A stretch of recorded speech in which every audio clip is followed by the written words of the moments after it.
falar sobre São Tomás não dá, porque são horas de horas de coisa. Então, se você quiser, você já parte de algum ponto do que aconteceu com a morte dele, como é que foi a obra, foi recepcionada. Então, a gente pode falar desde a sua juventude, né? Então, comenta. Você quer falar dos sete dores de São Tomás? 7 dores de São Tomás. Então, vamos lá. Se tem a impressão, hoje em dia, que São Tomás era um grande filósofo, que todo mundo devia amar ele, que ele conversava com os grandes intelectuais da época. Uma parte disso é verdade, porque o medievo era uma época de intelectualidade muito viva e todos ali debatiam muito e conversavam muito, né? Nós sabemos a história de São Bernardo, que teve um debate público, né? Que humilhou o seu adversário, né? O herege Pedro Abelardo, né? E São Tomás é um produto dessa época, então ele é o produto dessas grandes mentes que legaram a ele. E que, diga-se de passagem, que debatiam muito, né? Contra a lenda, que a igreja é inimiga do ensino, do debate. A igreja é mãe da ciência, mãe do debate, mãe da universidade. Exatamente. Exato. E São Tomás, ele herda tudo isso. E quando ele nasce, ele nasce exatamente quando estava começando o movimento mendicante. O que são o movimento mendicante, né? Você quer falar um pouco do que são os mendicantes, os dominicanos? Eu falo quando bater a respeito de São Tomás. Pode continuar sobre os... Ok, então os mendicantes é um novo tipo de espiritualidade à época, né? Porque antes você tinha as ordens monásticas, lá, a ordem beneditina, a ordem agostiniana, que o foco tá na clausura, né? Tá no trabalho dentro da ordem, né? E, portanto, você tinha lá a ordem, né, de São Bento, lá, ora et labora, né? Então, trabalhe, né? Você tem que servir a sua comunidade, né? O combo Idade Média está com 40% de desconto, frete grátis. Não perca, hein? Aproveite logo essa promoção e clique no link que aparece na tela. O que fazia sentido para a época que surgiu, que foi quando Roma estava caindo, né? Então você precisa criar novos polos de concentração civil, né? E os monastérios se tornaram sempre São Bento é o pai da Europa, não? Exato. Perfeito. E é interessante também notar que justamente nessa época estava crescendo muito a heresia cátra, né? E justamente como contraponto, porque eles... Essa época dos mendicantes, não da época de São Bento. Isso, as épocas dos mendicantes. Justamente por conta disso, os cátaros eles ficavam muitas vezes sem comer, em jejuns, né, ad infinito, né, realmente até a morte, porque eles eram gnósticos, uma seita gnóstica que achava que na matéria tudo era ruim. E, portanto, Deus, né, ele entrega as ordens mendicantes justamente como contraponto. Veja, na Igreja Católica nós também fazemos jejuns, nós também somos pobres, nós também vivemos em uma época ali... De fato, o povo contemplava os cátaros como heróis. Veja, uma pessoa que não tem bens, que não quer bens, que faz jejuns, só que não, eles faziam isso para maldade. Existem extremos. O próprio Tomás de Aquino ele vai dizer, né, que a virtude habita entre dois extremos. E por isso Deus nos manda São Domingos de Gusmão, nos manda São Francisco de Assis. E o próprio dessa ordem é justamente esse espírito de doação ao outro, né? Então você ir ao infiel, você ir pregar e aceitar tudo que tá no meio de ordem dos pregadores. Exato. As duas principais ordens que surgiram nisso os franciscanos, que digamos, o seu carisma é a pobreza, né? E os dominicanos, que seu carisma é esse dom apostólico, né? De ser apóstolos de fato, né? De pregadores, né? Essa ordem não era bem vista, né? Esse é um ponto importante. Os clérigos regulares e aqueles que eram os monges das ordens antigas, eles não viam com bons olhos isso, tanto que assim, talvez foi as várias vezes que o Papa mandou reformular a ordem de São Francisco, né, que gerou uma série de heresias dentro dos franciscanos. Eles teve os espirituais franciscanos, os fraticelli. Eu não sei se o senhor sabe, os primeiros sede vacantistas da história são franciscanos, né? Então, assim, Guilherme Dioca foi sede vacantista. Exato. Então, houve de fato uma perseguição, em primeiro lugar, às ordens mendicantes, entre os quais havia a ordem dominicana. E o jovem Tomás aspirava em ser um dominicano, né? O jovem Tomás, ele vinha de uma família rica e ele amava a ideia de desistir de todos os bens. Enquanto a sua família sabendo que ele tinha algum tipo de carisma para a vida sacerdotal, queria mandar ele para a ordem beneditina. E ele ia ser um bispo, né? E São Tomás não queria isso. Ele queria justamente se entregar à pobreza, a ser um mendigo, né? No sentido de ser mendicante, né? E logo quando ele manifestou esse desejo e ele sai de sua casa procurando o estabelecimento dominicano mais próximo, a sua família manda militares buscá-lo, né? Falando, não, você vai ficar preso nesse castelo, nessa posse nossa, até você mudar de ideia. Ele ficou 1 ano preso, mais ou menos, e lá ele padece a sua primeira dor, né? A primeira das 7 dores de São Tomás, né? Não só de ser preso por sua família, mas a sua família, seus irmãos, na verdade, parece que colocam lá uma prostituta lá, né? Pra São Tomás ver se ele desistia das ideias dele. E aí São Tomás pega um pedaço de madeira em chamas, né? E joga na prostituta e ela sai correndo, né? E nesse momento os anjos vêm do céu e oferecem, que até hoje é usado pela ordem dominicana, o cordão de São Tomás, um cordão branco que significa castidade, né? E até hoje os dominicanos usam isso. Isso é interessante que também esse cordão, né, muitas pessoas podem pensar que é um símbolo, mas não, ele realmente é físico, né? São Tomás usava fisicamente e nós temos essa relíquia até os dias atuais. Exato. Ele é um sacramental hoje, né? Exatamente. E é interessante a forma como São Tomás ele sai justamente dessa, de certa forma, prisão domiciliar que ele estava tendo no castelo da família, porque a mãe ajuda ele a fugir, porque quando ela ainda estava grávida do irmão Tomás, é uma coisa que pouca gente sabe, teve um padre, um frei, né, agora me fugiu o nome, que ele diz uma profecia para a mãe de nosso querido São Tomás, que o seu filho, então, ele seria um grande santo e ele ia ser uma grande voz na teologia. E ela, lembrando dessa promessa, ela ajuda os irmãos a resgatarem o irmão Tomás. Sim. Então ele consegue sair dessa prisão, né, e consegue se filiar à ordem dominicana. E logo que ele tá lá, as pessoas começam a perceber o dom dele para o ensino, para teologia, para ciências elevadas, né? Que, aliás, se diz em algumas biografias dele que aos 7 anos, quando ele estava sendo ensinado pelos monges beneditinos, ele fez a pergunta, né? Quid est Deus, né? O que é Deus? Né? Que é uma pergunta que ele vai retomar na sua maior obra, Suma Teológica, né? Então, com 7 anos, ele começou a pensar no Suma Teológica. E uma vez que ele tá dentro da ordem, e agora ele é professor da Universidade de Paris, se não me engano, logo... Ele tinha estudado em Colônia também, exato. Né? Sim, com Santo Alberto, foi São amigo Alberto, de São Boaventura, né? Ele se tornou professor de Paris, e lá estava começando a ter ainda mais voz esse ódio aos mendicantes, né? E então os padres regulares, junto com alguns poderes civis, decidem afastar São Tomás e outros mendicantes do ensino, e ele fica um tempo sem poder estudar, né? Se não me engano, até o próprio Papa da época apoiou essa medida, e o Papa seguinte decretou o final disso. Mas esse foi a segunda dor de São Tomás, porque, veja, é uma pessoa que quer ensinar, uma pessoa que... O mendicante, ele tem o zelo apostólico, ele quer mostrar a verdade, né? E quando você tira isso daquele que pode, é uma dor, uma verdadeira dor, né? Logo depois, 2 anos depois, é restaurado o direito de ensino a Santo Tomás. E agora que Santo Tomás pode falar livremente, ele começa a falar sobre as suas ideias próprias, né? A sua filosofia própria, a sua filosofia tomista, né? Que, por um lado, do ponto de vista dos agostinianos, que eram a maioria na época, parecia demasiado aristotélico, demasiado pagão, né?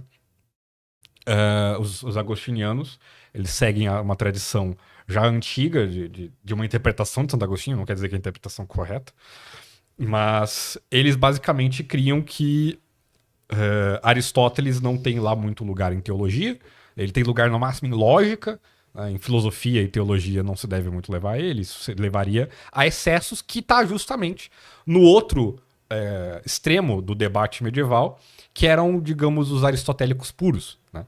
Que, na verdade, de aristotélico puro não tem nada, eles eram, digamos, orientalistas, eles seguiam a interpretação dos muçulmanos, né? Sigia de Brabant, né? É um desses que ele seguia basicamente a interpretação de Avicena e Averroes, muçulmanos, né? E se confundia, do lado dos agostinianos, São Tomás com os averroístas. E os averroístas acreditavam que São Tomás ainda não era aristotélico o suficiente, né? Tava preso a Santo Agostinho. Exato. E aqui a gente já começa a ver algo peculiar que vai se repetir muito na história. São Tomás de um lado e todo mundo de outro. E quando isso ocorre, inclusive São Boaventura, nessa época, começa a escrever contra São Tomás. São Boaventura tinha tese sobre que seria... Mas eles não eram próximos? Eles eram próximos, mas não quer dizer que eles concordavam em tudo. Tá. Inclusive, por exemplo, São Jerônimo e Santo Agostinho é conhecido, né? O debate. Sim, nossa, demais, é verdade. Bem lembrado, bem lembrado. E São Boaventura, ele, por exemplo, afirmava que seria impossível que Deus criasse um mundo eterno, né? E que, portanto, a criação ex nihilo não é só uma decisão de Deus, né? Mas é necessária, né? Para Santo Tomás, a criação ex nihilo, do ponto de vista de ser donada, é necessária, mas não do ponto de vista de não ser eterno. Porque Aristóteles tinha essa ideia, né? De que o mundo ele pode ser coeterno com Deus. É criado por Deus do nada, mas é coeterno com ele, né? Mais ou menos uma analogia, né? Como uma pegada na areia, né? No momento que você pisa na areia, exatamente no momento que você pisa, se imprime na areia a pegada, né? Então são simultâneos, mas um é causa do outro. Sim.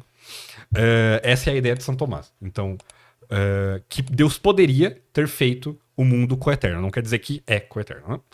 E aí São Tomás responde isso num texto chamado Contra Murmurantes, né? Então, já triste pelo fato do seu amigo, né, São Boaventura, tá oposto a ele não ser compreendido pelos seus conterrâneos, o superior da ordem dominicana pede a São Tomás, pede não, né, exige a obediência de São Tomás para que ele se mova de Paris e vá para Nápoles, né?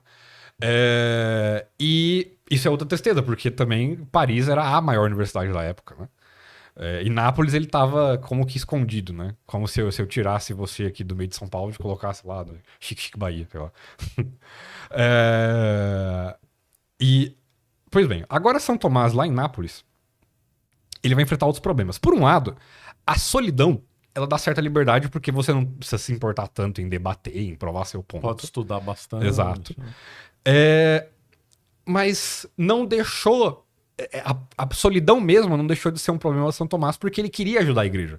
Ele tinha sido anteriormente já consultado pelos papas, assim, para fazer documentos, para compor músicas, né? Então ele já ficou famoso, a fama dele Exato, a fama dele ele já tinha sido famoso. Isso, quando nós entrarmos na questão do tomismo em si, como foi a decadência do tomismo após a morte de São Tomás, a gente vai ver como a vida inteira dele, né, ela teve uma fama, mas logo após a sua morte, quando ele foi condenado, caiu imensamente e nunca conseguiu reerguer. Mas por mais que houvesse, por exemplo, a Aeternis Patria. E já começa em sua vida, né? Os papas do fim de sua vida já não pede mais que Santo Tomás fosse consultado para proclamação de alguma coisa, né? Concílios que se tinha muito na época, né? Na época estava se fazendo o concílio de Florença, né? Ele morreu a caminho exato.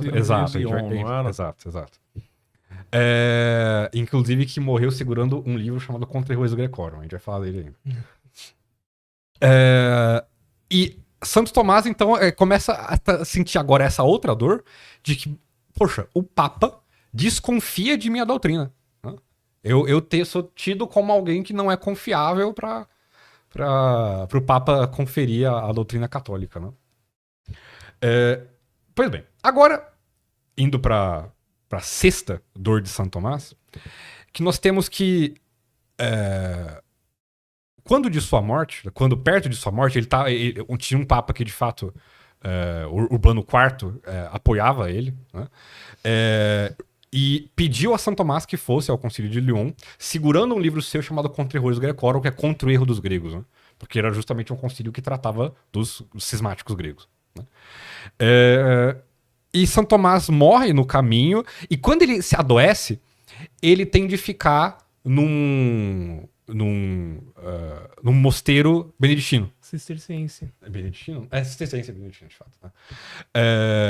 Num mosteiro cisterciense e não em sua própria família, né? Em sua própria ordem dominicana, né? E, pelo contrário, né? Os beneditinos que atacaram ele, né? Que fizeram que ele perdesse cargos em universidade, né? Então, aquela dor que São João da Cruz passou por algo parecido, né? De morrer nas mãos de seus próprios detratores, né? E tá ali completamente sujeito a eles, né? E a sétima dor de Santo Tomás começa quando ele morre, né? Ou seja, quando ele aparentemente não pode mais sentir dor. Mas assim como o coração de Cristo ele é impassível e, no entanto, não deixa de sentir dor por nossos pecados, também Santo Tomás, em analogia, passa por isso. Que depois de sua morte, o bispo Etienne de Tampier, que já tinha começado a fazer documentos para Santo Tomás responder sobre sua doutrina, né? Santo Tomás, você acredita nisso, nisso, nisso? Santo Tomás responde, né? Agora decreta a condenação do aristotelismo e, do bojo disso, Santo Tomás. Santo Tomás foi condenado. Santo Alberto Magno, né? O seu professor se ergue para defender Santo Tomás. Então, veja só, o Santo Alberto Magno, professor de Santo Tomás, vê a morte de seu, como que filho espiritual, e ainda tem que defender ele, que está sendo atacado, né? Mais ainda, a Ordem Dominicana, sob o diretor Robert Kilwardby, né? Condena as obras de Santo Tomás. Os dominicanos não mais podiam ler Santo Tomás, né? E os franciscanos também. Os franciscanos não podiam ler Santo Tomás e um tempo depois surgiu uma edição da Suma Teológica de franciscanos que era inteira cheia de notas, né? Sabe? Isso aqui tá errado, não preste atenção no Santo Tomás, isso aqui, né? E essa condenação durou 50 anos até que um papa, né, o João 22. João 22, que estava no Avignon. Exato. Exato. E não foi ele mesmo que condenou o Guilherme de Ockham? Foi ele mesmo que condenou o Guilherme de Ockham, exato. Proclama Santo Tomás santo, né, canoniza Santo Tomás. E já a partir daí, na canonização de Santo Tomás, se fala que Santo Tomás é o mais douto dos santos e o mais santo dos doutos, né? Perfeito. É interessante também notar que talvez as pessoas não tenham entendido muito bem por que a doutrina de Santo Tomás ela foi condenada. O ponto-chave da questão é justamente essa linha muito tênue entre a filosofia ocidental com a oriental. Uhum. Porque Santo Tomás de Aquino, na sua época jovial, ele estudava com Santo Alberto Magno, que tem um aristotelismo muito muito forte na veia oriental, ou seja, de Avicena e de Averroes. E, portanto, Santo Tomás jovem, ele chamava até Averroes, aliás, de o comentador de Aristóteles, para no final da sua vida, Santo Tomás Sênior o chamar de o corrompedor de Aristóteles. O corruptor de Aristóteles. Depois ele teve acesso aos documentos corretos, não foi? Perfeito. Então, justamente por isso, essa doutrina de Santo Tomás, ela era vista pela academia como muito próxima de Avicena. E foi justamente nessa tecla que o Etienne Tampier ele toca para condenar Avicena e Averroes e, junto a essas condenações, acrescentar São Tomás no meio. Então foi por isso que São Tomás ele foi condenado. Você acaba de assistir um corte do Caravelas Podcast. Na tela está aparecendo o episódio completo e outro corte. Muito obrigado pela atenção.